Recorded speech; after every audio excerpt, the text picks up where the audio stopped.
ಪತ್ರಿಕೆಗಳು ಪ್ರಬಂಧ ಪೀಠಿಕೆ. ಪತ್ರಿಕೆಗಳು ಸಮಾಜದ ಅಭಿವೃದ್ಧಿಗೆ ಮತ್ತು ಪ್ರಗತಿಗೆ ಪ್ರಮುಖ ಸಾಧನಗಳಾಗಿವೆ. ಇವುಗಳು ಜನರನ್ನು ಜಾಗೃತಗೊಳಿಸುತ್ತವೆ, ಮಾಹಿತಿಯನ್ನು ನೀಡುತ್ತವೆ ಮತ್ತು ಸಾರ್ವಜನಿಕ ಅಭಿಪ್ರಾಯವನ್ನು ರೂಪಿಸುತ್ತವೆ. ಪತ್ರಿಕೆಗಳು ರಾಜಕೀಯ, ಕ್ರೀಡೆ, ವ್ಯಾಪಾರ, ವಿಜ್ಞಾನ ಮುಂತಾದ ವಿವಿಧ ಕ್ಷೇತ್ರಗಳ ಮಾಹಿತಿಯನ್ನು ನೀಡುತ್ತವೆ, ಜ್ಞಾನವನ್ನು ಹೆಚ್ಚಿಸುತ್ತವೆ ಮತ್ತು ಭಾಷಾ ಕೌಶಲ್ಯಗಳನ್ನು ಸುಧಾರಿಸುತ್ತವೆ. ಪತ್ರಿಕೆಗಳು ಕಡಿಮೆ ವೆಚ್ಚದಲ್ಲಿ ಲಭ್ಯವಿರುವುದರಿಂದ ಪ್ರತಿಯೊಬ್ಬರಿಗೂ ಕೈಗೆಟುಕುವ ಮಾಹಿತಿಯ ಮೂಲವಾಗಿವೆ. ಪತ್ರಿಕೆಗಳ ಮಹತ್ವ ಮತ್ತು ಪ್ರಯೋಜನಗಳು. ಮಾಹಿತಿ ಮತ್ತು ಜ್ಞಾನದ ಮೂಲ. ಪತ್ರಿಕೆಗಳು ಕ್ರೀಡೆ, ರಾಜಕೀಯ, ವ್ಯಾಪಾರ ಮತ್ತು ವಿಜ್ಞಾನದಂತಹ ವಿವಿಧ ಕ್ಷೇತ್ರಗಳ ಬಗ್ಗೆ ಇತ್ತೀಚಿನ ಮಾಹಿತಿಯನ್ನು ಒದಗಿಸುತ್ತವೆ. ಇದನ್ನು ಓದುವುದರಿಂದ ಜಾಗತಿಕ ಘಟನೆಗಳ ಬಗ್ಗೆ ಅರಿವು ಮತ್ತು ಸಾಮಾನ್ಯ ಜ್ಞಾನವು ಹೆಚ್ಚುತ್ತದೆ.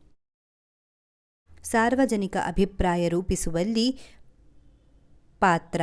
ಪತ್ರಿಕೆಗಳು ಸಾರ್ವಜನಿಕ ಅಭಿಪ್ರಾಯವನ್ನು ರೂಪಿಸುವಲ್ಲಿ ಪ್ರಮುಖ ಪಾತ್ರ ವಹಿಸುತ್ತವೆ. ಅವುಗಳು ಸಮಾಜದ ಸಮಸ್ಯೆಗಳಾದ ವರದಕ್ಷಿಣೆ, ಬಾಲ್ಯ ವಿವಾಹ ಇತ್ಯಾದಿ ಸಮಸ್ಯೆಗಳ ಬಗ್ಗೆ ಸಾರ್ವಜನಿಕರಲ್ಲಿ ಜಾಗೃತಿ ಮೂಡಿಸುತ್ತವೆ. ವಿಶ್ವಾಸಾರ್ಹ ಮಾಹಿತಿ. ಸರಿಯಾದ ತನಿಖೆಯ ನಂತರ ಸುದ್ದಿಗಳನ್ನು ಮುದ್ರಿಸುವುದರಿಂದ ಪತ್ರಿಕೆಗಳು ವಿಶ್ವಾಸಾರ್ಹ ಮಾಹಿತಿ ಒದಗಿಸುತ್ತವೆ.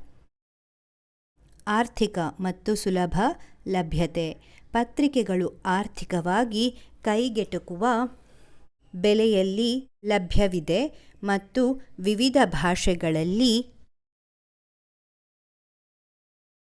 ಮುದ್ರಿತವಾಗುವುದರಿಂದ ಪ್ರತಿಯೊಬ್ಬರೂ ತಮ್ಮ ಭಾಷೆಯಲ್ಲಿ ಸುದ್ದಿಗಳನ್ನು ಓದಲು ಸುಲಭವಾಗುತ್ತದೆ. ವಿವಿಧ ವಿಭಾಗಗಳು. ಉದ್ಯೋಗ, ವೈವಾಹಿಕ, ರಾಜಕೀಯ ಮತ್ತು ಕ್ರೀಡಾ ಸುದ್ದಿಗಳಂತಹ ವಿವಿಧ ವಿಷಯಗಳಿಗಾಗಿ ಪ್ರತ್ಯೇಕ ಅಂಕಣಗಳನ್ನು ಒದಗಿಸುತ್ತವೆ. ಇದರಿಂದ ಓದುಗರಿಗೆ ನಿರ್ದಿಷ್ಟ ವಿಷಯಗಳ ಬಗ್ಗೆ ಮಾಹಿತಿಯನ್ನು ಸುಲಭವಾಗಿ ಪಡೆಯಲು ಸಾಧ್ಯವಾಗುತ್ತದೆ. ಡಿಜಿಟಲ್ ರೂಪಾಂತರ. ಇಂಟರ್ನೆಟ್ ಯುಗದಲ್ಲಿ ಪತ್ರಿಕೆಗಳು ಡಿಜಿಟಲ್ ಆವೃತ್ತಿಗಳನ್ನು ಅಳವಡಿಸಿಕೊಂಡಿವೆ. ಇದರಿಂದಾಗಿ ಜನರು ಯಾವಾಗ ಮತ್ತು ಎಲ್ಲಿ ಬೇಕಾದರೂ ಸುದ್ದಿಗಳನ್ನು ಓದಬಹುದು. ಉಪಸಂಹಾರ. ಪತ್ರಿಕೆಗಳು ಕೇವಲ ಸುದ್ದಿಯನ್ನು ನೀಡುವುದಷ್ಟೇ ಅಲ್ಲ, ಜನರ ಚಿಂತನೆಗೆ ಉತ್ತೇಜನ ನೀಡುವ, ಸಮಾಜವನ್ನು ಬೆಸೆಯುವ ಮತ್ತು ದೇಶದ ಪ್ರಗತಿಗೆ ಪೂರಕವಾದ ಶಕ್ತಿಯಾಗಿದೆ. ವಿದ್ಯಾರ್ಥಿಗಳು ಮತ್ತು ಪ್ರತಿಯೊಬ್ಬ ವ್ಯಕ್ತಿಯೂ ಪತ್ರಿಕೆಯನ್ನು ಓದುವ ಅಭ್ಯಾಸ ಬೆಳೆಸಿಕೊಳ್ಳುವುದು ಅತ್ಯಗತ್ಯ.